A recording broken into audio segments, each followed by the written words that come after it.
to see the teddy bear are here to play. If you don't come play with us, then we will kill you. My name is Connor Thatcher, and I am a serial killer. Straight to the point, I know, but I'd rather not waste time sugarcoating. I've been killing for about 5 years now. When I was younger, I hurt animals and had all the typical signs of a future serial killer. Eventually, it progressed to an urge to hurt people, and one day, I did. No one ever caught me, obviously, and I just went from there. I know what I do is wrong, that I'm a monster, but I don't mind it. It's like a guilty pleasure. There's a strange pleasing sensation to killing, something I can't quite explain.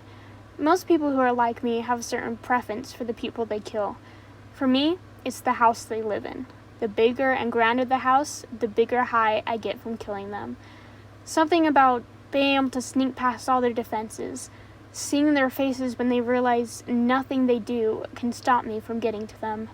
It's most certainly like a drug. Tonight, I have picked the best house I've ever done. It's larger than a normal mansion, has several different security systems, alarms on every window and door, and I know they keep bloodhounds somewhere on the property. It's the largest, most secure place I have ever targeted. Just the thought of it gives me a rush. I've staked it out for 2 weeks now, and I finally planned my way in. Past the electric fences, past the hounds, past the alarms, right to my target. It's going to take me a good part of the night, but it will be worth it. First step, turn off all the power to the fences. My head thumped like a heartbeat as my eyes slowly opened. A sudden light sliced across my vision, and I quickly closed my eyes, putting a hand to my face. A groan escaped my lips as I pushed myself up with my free hand. The ground beneath me felt smooth and cold. I slowly and hesitantly opened my eyes and scanned my surroundings. I was in a small room. It was dark, and the walls and ceiling were cement. The floor was a hard marble. My brows furrowed in both pain and confusion as I stood. Why was I in here? How did I get in here? Where was here? The last thing I remember was working on the fuse box. What happened after that? Welcome, Connor Thatcher. The sudden voice made me jump. I turned around the room until I noticed a small speaker in the corner, right by a red door that I assumed was locked. Where the heck am I? I demanded.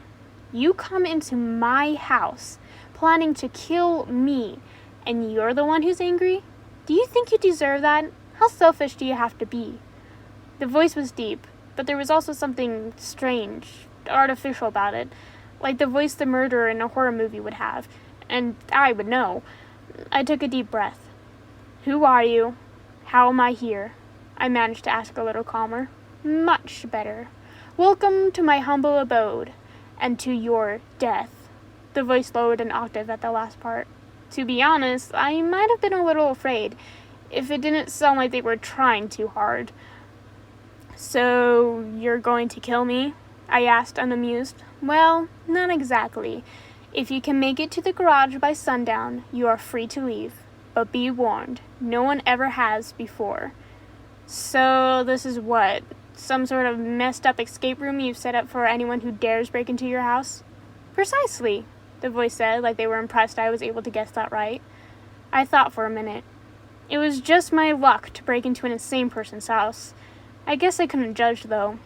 If I know anything about insane lunatics, it's that it's best to do what they say and go along with their delusion or fantasy. All right, I said. Bring it on. There was a moment of silence, then the door unlocked. I took one last breath before opening the door and walking through it. The room on the other side looked identical to the one I was just in. I heard the door close and lock behind me. I moved forward again, walking through the new door. It once again led to an identical room, and also once again the door closed and locked behind me. I went through the door again. Then again, then again, then again, and again, and again. At this point I started running. My heart pounded, but not from fear. It pounded from annoyance. Were these all just identical rooms? Was I missing something? How many of these rooms were there? What was this lunatic's game? I ran into a door and hit my nose against it hard, falling back onto the ground. The taste of blood immediately flowed down my throat, and I could feel blood pour down my nose. I grunted and looked at the door that I had ran into. It was bolted on the other side. A painful chuckle managed its way out of my throat, and I rolled my eyes. Cheap trick. I stood and tried the door I had run through. Locked, of course. I turned to the bolted one and kicked it. It wouldn't budge. I kicked it again, then put my shoulder to it. Now I was getting really frustrated. I took a few steps back, then charged and rammed the door with all of my weight. The bolt broke, and the door flung open. The momentum sent me flying, and I fell for a few feet before landing on the ground, sharp pain stabbing all the way up the side I landed on. I laid still for a moment, trying to register what had just happened. When I finally tried to move, I heard something like glass clinking together. I looked down, and that is when I finally noticed that the whole floor was covered in broken glass.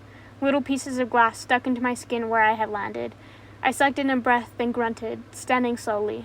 Luckily, it was only small pieces, and I wasn't cut deep. Nice. Wasn't expecting that one, I said through gritted teeth.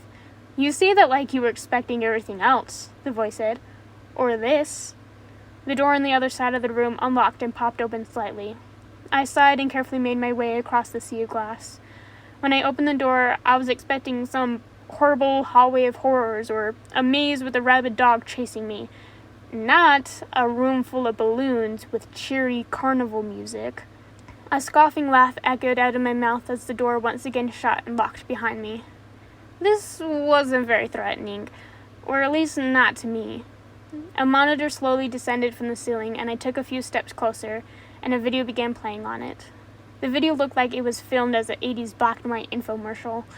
Welcome to the gadget room, the voice began, panning across the very room I was in now. Balloon room is more fitting, I muttered, kicking a balloon. You may take notice of the large door on the right of the room, and the 5 cogwheels attached to it. I glanced over at the door, and there was, in fact, 5 cogwheels on a track that led to the door. Your objective is to find the other 5 cogwheels that go with them, and attach them to the track that allowed the door to open. The video showed a gloved hand putting a cogwheel on the track, then cutting to a clip of the door opening. Be sure to complete this task before the timer runs out, or it might start getting a little stuffy. A scene played of a strange gas escaping the vents in the ceiling. Oh, and be sure to watch your step. The video played one last clip of a bear trap being covered by balloons. My smug look fell, and I felt my heart skip a beat. A cheery laughing track played, before suddenly cutting out as the screen turned black. Then a timer appeared on the screen, counting down for 5 minutes. I felt my body shiver, causing my side to ache. Okay, no more messing around. I took hesitant steps forward as I began to desperately dig through the balloons. It only took me a few seconds to find the first cogwheel. I quickly but cautiously made my way to the track and placed it in its respectful spot. The 2 cogs started to turn, and the door slid open just a few inches. I immediately went back to searching, carefully kicking the ground and making sure I didn't dig my hands too deep into the balloon pit. I found cogwheel 2 and 3. The door opened only a few more inches. Sweat started to mix with blood, and my side began to ache more. I glanced at the clock. 2 minutes and 5 seconds. My breathing grew heavier, and I dug around desperately. I hated showing this lunatic that they were getting to me, but I couldn't calm my heart or breathing. 1 minute and 19 seconds. I groaned in frustration and ran to the door. I tried squeezing through the small gap, but it was just barely too small. I needed just an extra inch. 57 seconds. I ran back into the room, no longer being cautious. I kicked and threw balloons to the side. My foot bumped into something hard, and there came a large snap sound. My heart froze, and everything seemed to pause for a moment. I glanced down and saw my foot, right next to a closed bear trap. My shoulders relaxed a little when I realized my foot wasn't in the trap. And better yet, a cogwheel sat on the ground right next to it. A loud beeping sound took my attention, and my head snapped towards the timer. 0 minutes left. I glanced up at the vents as gas began spraying out of them. I grabbed the cogwheel and dashed to the track, completely disregarding the bear traps. I placed it on the track and watched as the door opened a little bit more. There was still 1 more cogwheel missing. More gas poured into the room, and my head began to feel heavy. Screw it. I stumbled my way to the door, trying to control my breathing. My hips squeezed through the gap, and I grunted as I attempted to push the rest of my body in. My legs began to feel weak, and my head felt like it was free-floating. My grunts turned into a scream of pain as I pushed my shoulder, then head through the gap. Finally, I was able to push the rest of my body through, and I fell to the floor. The door slid shut and locked behind me. I laid on the ground for a second, catching my breath. My side sent sharp pain up and down my body, and my heart pounded harder than it ever has. "Congratulations!"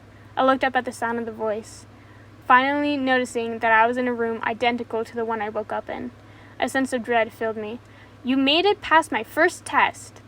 "That was your first test?" I stood. "The other rooms were just a warm-up." I scoffed and laughed again, trying to ignore the pain. "Are you ready for the next game?" I took a deep breath. "Are you going to even give me the choice to say no?" The voice laughed. "Not a chance." The door unlocked and slowly opened. A rancid smell escaped it, and I sighed. "Let's get this over with," I thought, and stepped through the door.